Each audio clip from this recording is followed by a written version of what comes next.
Hello. I got a friend who is interested in Christianity. I'm a Christian, and he is a evolutionist, which he, like many others, wants proof of it. The main proof of Christianity is the proof that the Lord not only went came on this earth in the form of Jesus Christ, but he also formed miracles for people back in the uh, long before we were here. I mean, not we humans were here for quite a while. However, modern days, these stories have been reduced to myth by scientists and other people. The main reason for this is people discard anything they don't understand as a myth or legend. Legend is something that people actually listen to. Myth is something people don't believe and don't like. That's why God is disliked. He is disliked because he is a power figure in the universe. If there truly is a God, which I know there is, then you are accountable for your actions because if he did create the universe, which he did, you are his creature. Therefore, you were created as an ant on an ant farm. So, whatever you do has consequences. And at the end, when he will come back to take back his ant farm, he's going to throw out all the nasty little ants. So, are you with him or are you against him? Most people don't like this. So, they turn to evolution. Evolution completely wipes God out of the picture. That this ant farm suddenly appeared on its own. And not only this ant farm that we live on here, Earth, but millions of other ant farms just appeared with a big bang. Oh, okay. Well, I guess we can't really classify the other planets as ant farms because they are unable to sustain life. The Earth is the only planet in the universe as we know it, to handle life. And we got proof right now. When you're listening to this right now, you're on it. You're on the universe's little ant farm. But the point is, the two beliefs for the forming of this universe is the Big Bang and the creation. Now,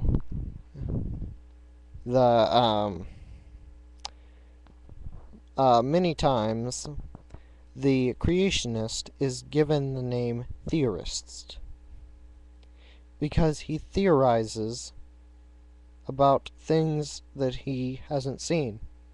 The main problem is that evolutionists haven't seen it either, and their information has got a lot weirder than the Christianity. Take for example, do you believe that out of a Big Bang, all these millions of stars and these millions of planets plus the sun all came and formed galaxies, and our galaxy, all the planets revolving around the sun? They got it in such a perfect order. I didn't know explosions were that sophisticated. Really, it would be abnormal for all that to be together. It's really abnormal. You have a huge space and all these relatively small planets. They're small in the aspect of where they are. They're in space. Space is so huge, they're very small in that aspect. All getting all these little small things into one area and getting them all on the gravity force of the sun. That's pretty interesting. That is amazing. If it was possible for that all to happen without a creator here to put them all there, it would be quite an interesting sight to see. Now, the main proof I'm trying to give here is not that, well, both that Christianity is correct, but also that the evolutionists' reliance on science is incorrect. Now, we rely on God. Now, we can't observe God, and we can't say, well, he proved you wrong there. But we can prove uh, uh, your evolutionists wrong because not the evolutionists, the evolution theory. The evolutionists are people, like any other people. Christians love, even those who despise them. And I'm not saying all evolutionists are this way, but for the most part, they don't really like Christians simply because evolution was created in a person's mind to avoid God. It's pretty simple. If you don't want, say you have a leader. Let's say God is this leader. Now, this is a purely speculating theory.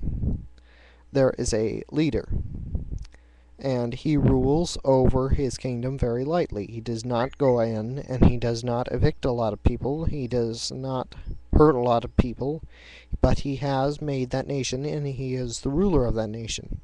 Now, there is a certain part of the people who love their leader, love his kindness and his forgiveness.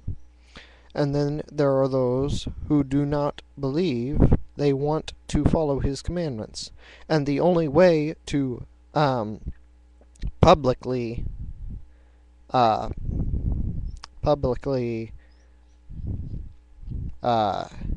justify, that's the word, to publicly justify that they do not want to follow him and his concept is to try to make the country without him.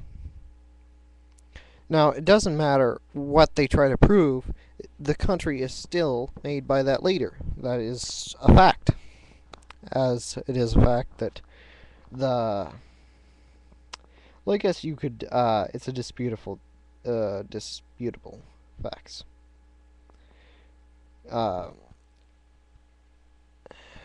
Such as, it's a disputable fact that Adam and Eve were the first humans. To us Christians, that is how it is. We believe it with all our hearts. However, there are other religions which believe otherwise. Which, I don't know, to each his own. But the problem I have with evolution is when it leaves the realm of religion, because it is simply a religion without God. The God, actually, is the universe. The universe creates itself. That is evolution. Therefore, it takes out the creator and makes the creation. Therefore, they want to cut out the creator, and if they can cut out the creator, they can say that God doesn't exist and he has no claim to this world. I don't believe that, but if they do prove it, that would be correct.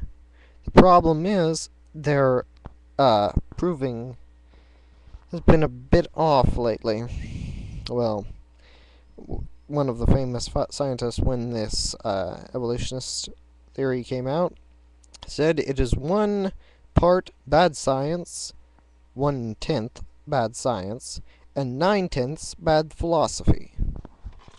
Now, don't mean to ring your bells or anything like that, but this was a world-renowned scientist, and I'll have to look up his name later. However, a lot of scientists didn't like the idea of mixing evolution into science simply because this will happen. The evolution is not an exact art. Science is a very exact art. Very exact. They make minuscule measurements to make sure they are very exact in everything they do. Evolution, however, has all these theories. Now, the science has a lot of theories, granted, but science spends their time trying to prove the theories.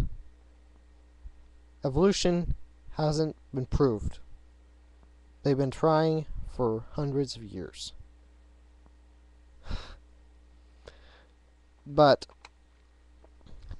they have, in one way, succeeded, as though they've made another possible candidate for who created the universe.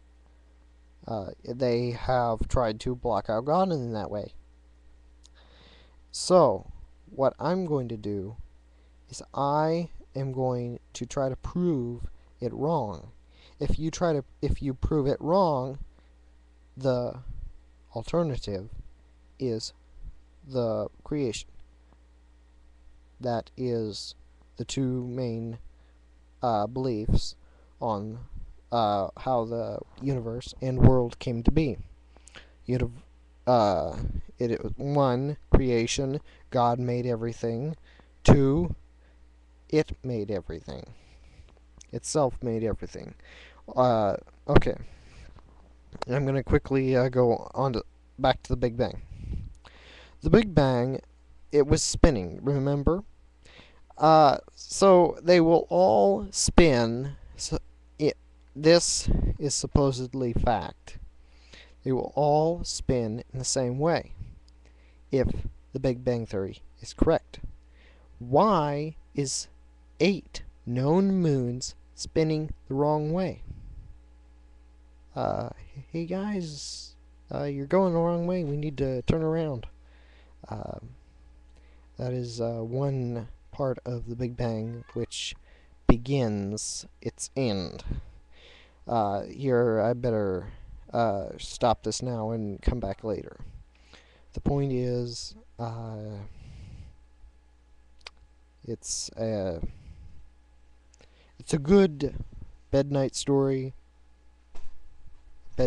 but it's not based in fact, and shouldn't be taught in our schools simply because it isn't true. Now they have all these theories, and it was millions and billions of years ago, and they can't prove any of it. But kids, you're getting this essay on it. We can't prove it, but you're getting an essay on it. That's silly. That is absolutely silly. I'll come back later. It's a funny experience for me, showing some areas in the Big Bang and afterwards, which sort of turn the tables from evolutionists being so right to evolutionists looking a bit foolish.